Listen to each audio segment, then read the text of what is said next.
So today on Aims on Health, I have this special guest, Neketa Watson. So, Mrs. Watson, I'm going to I'm gonna give you a introduction here. Just bear with me a second.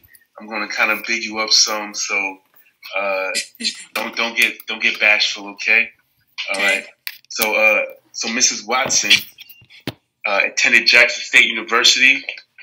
She studied leadership at Nova University, and she is currently the principal at Lehigh Middle School. And she is going to be the future principal of Gateway High School. Is that right? Yes. Gateway? Yes. Yes. And in 2019, she was the presidential honoree at the MLK Legacy Gala. And also, her dad was the first black mayor of Chula, Mississippi. Yeah, so the T is silent. Yeah. I figured that out. That was my bad. And that's Dr. Eddie James Carthage. So she comes from a long line of educators and leadership, and also now I don't want to speak. Now, are you related to? Did you have some history with? Are you related to Emmett Till? Yes, Emmett Till is a cousin. He's a distant cousin of mine.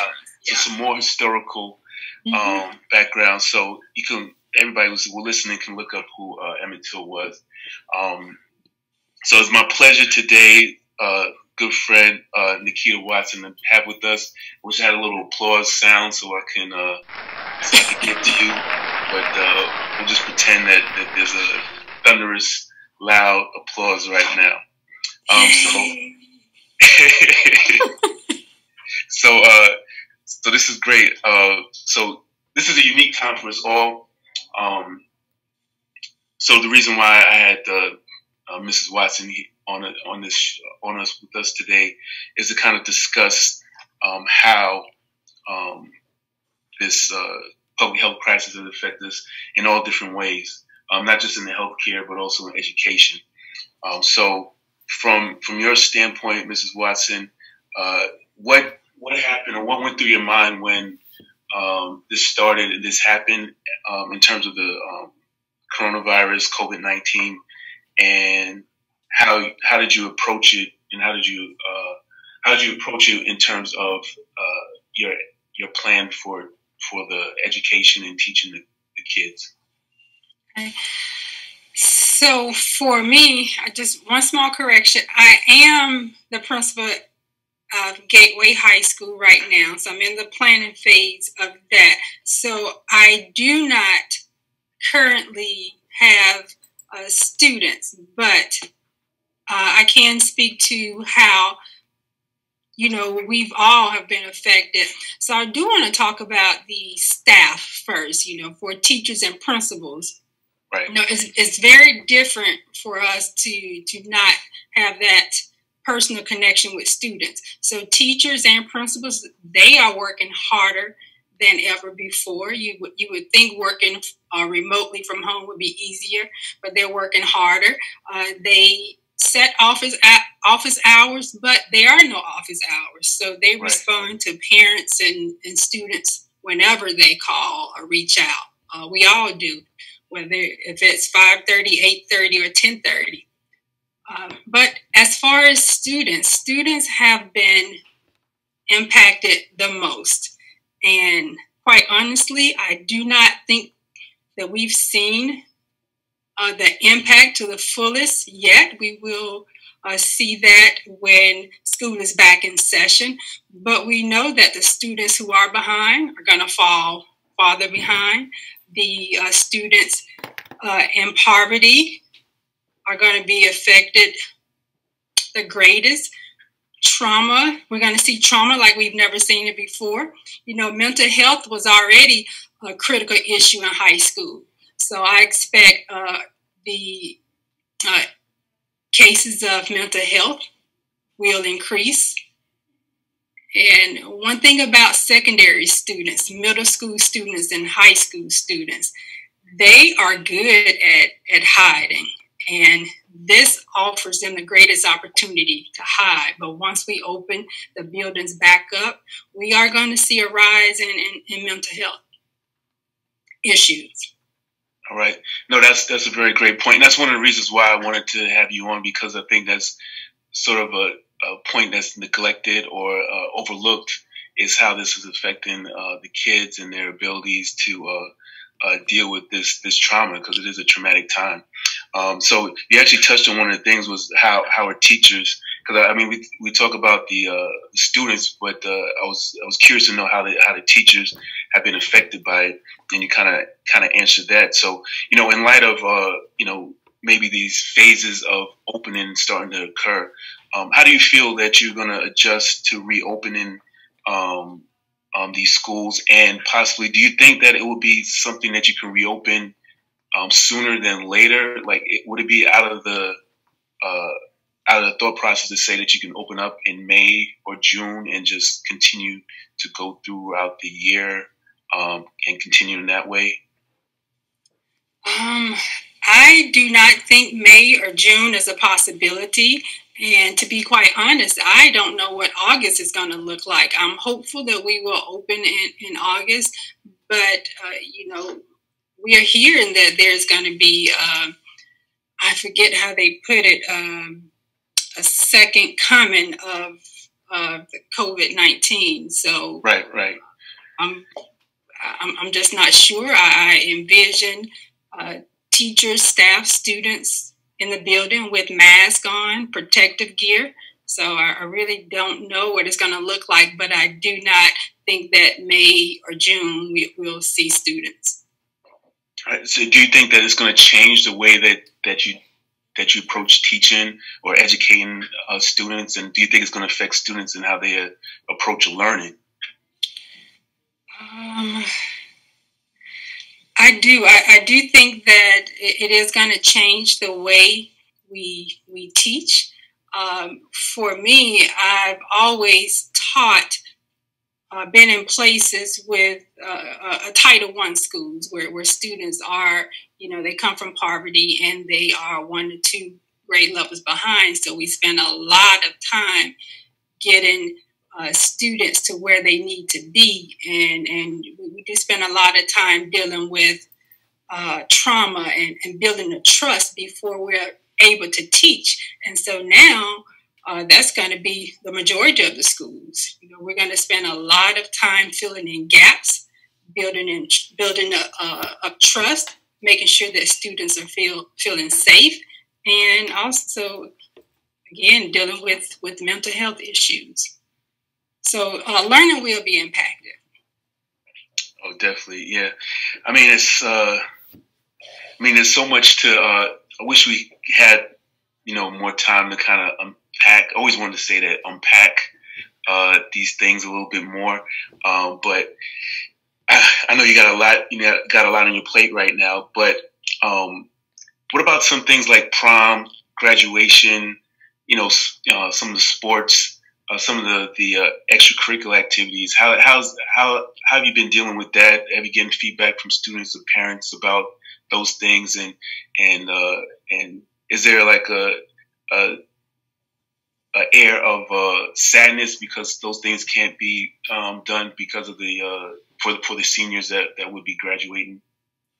Yes. So with prom and sports, prom has been canceled. Sports are canceled, and of course students are devastated. But what most of the principals are doing, they are doing a virtual prom. So they are still selecting a prom king and a prom queen, and they're really getting creative to recognize the prom king and the prom queen, because they still want to make it special for students. So every school is doing their own thing with prom, but no, there will be no face-to-face prom. All sports are canceled.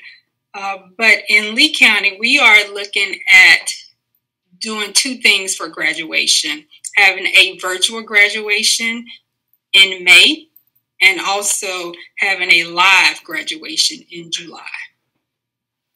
Okay. Know if that will, make it up, but we're doing something. All right.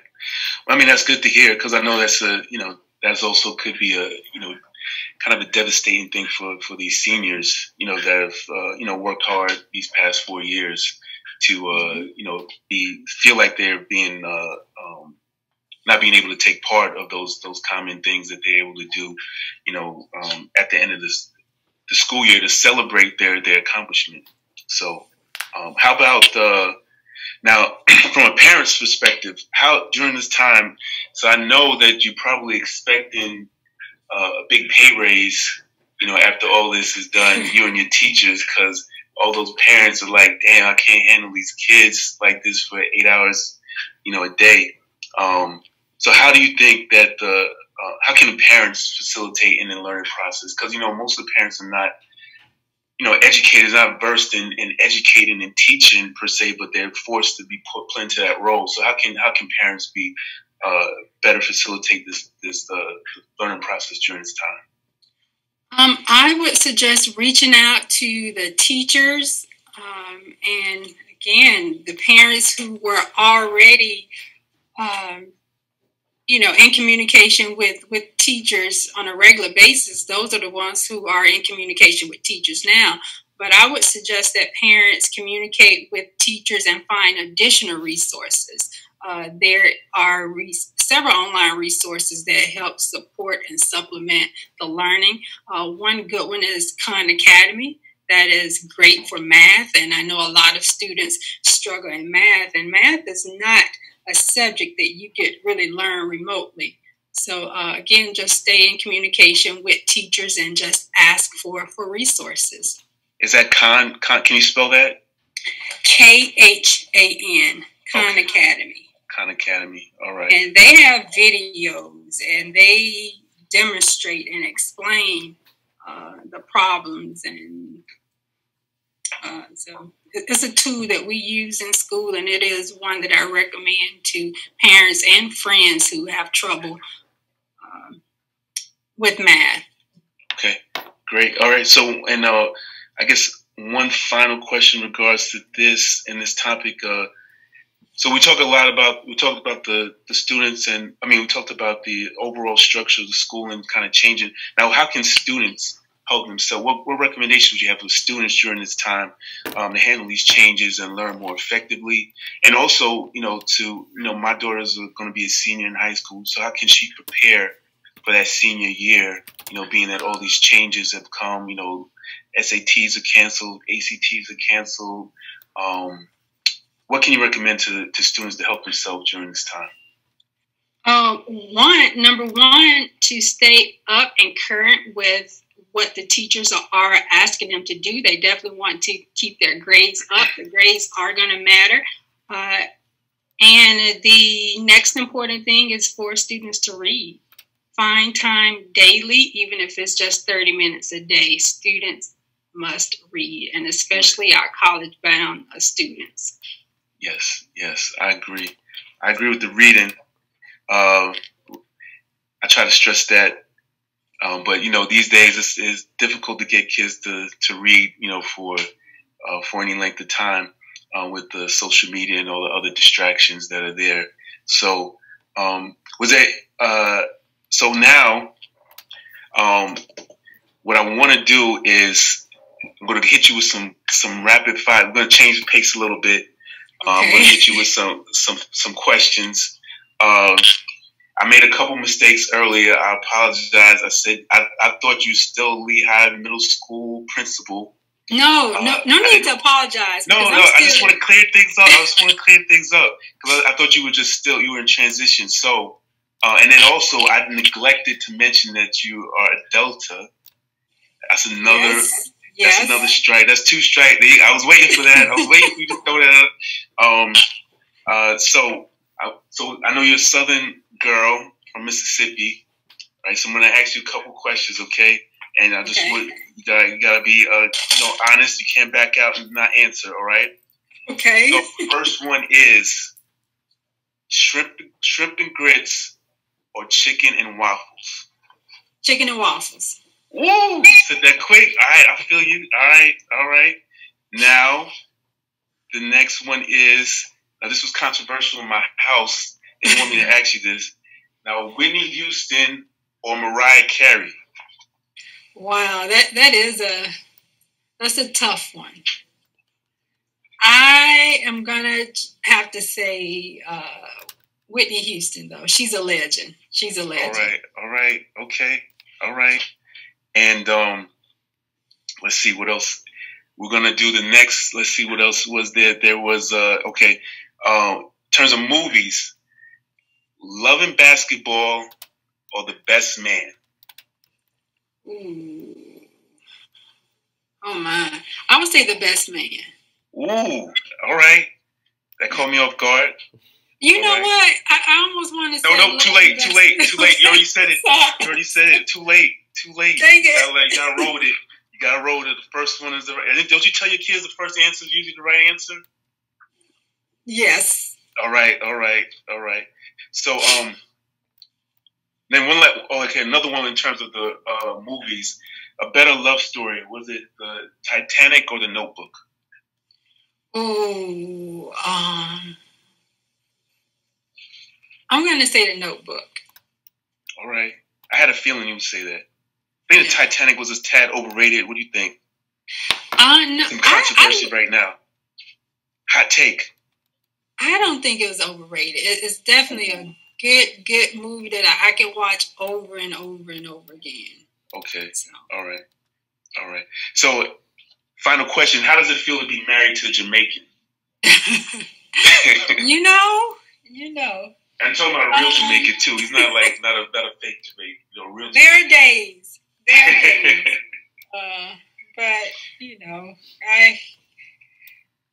it's different because it's a different culture. And for me, growing up in Mississippi, we were not around a lot of Jamaicans, so it's been different. But I wouldn't trade it for the world.